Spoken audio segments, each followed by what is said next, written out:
بودین هیچ وقت من نگفتم.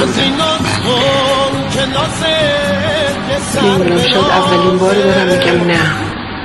شورا مصوبه‌ای داره صرف نظر دل بخواه شخصی شما یا من به شما ابلاغ میکنه.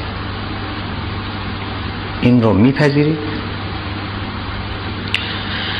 در جایی که یا رد میکنید؟ رد میکنید. اگر دستور و ابلاغ شما باشه و شورا، قطعا انتخاب ما الزام آوره، یعنی میتونین اون رو ابلاغ و نوعی دستور با عرض معذرت تفسیر کنید. انتخابی هم که کردیم همینه. آیا شما مجاز هستید از دید خودتون به لحاظ ایدئولوژیک، از دید خودتون و به لحاظ سیاسی تاریخی از دید همه ما، دید مشترک همه ما، آیا مجاز هستید بگویید نه؟ بنابراین شما میگین ابلاغ میکنین و الزام آوره. من تنها جوابی که میتونم بدم اینه که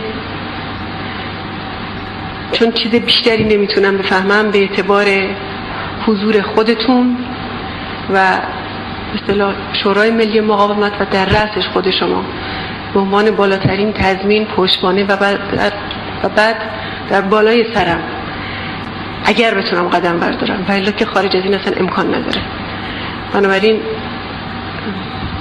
بازم تقاضا میکنم که این دستور و ابلاغ رو صادر نکنیم. پس اینطور که من فهمیدم شما به خواسته ما، حالا هر عنوان خودتون میخواین روش بذارید، نه نمیگویید، چون دستور اون رو میپذیرید.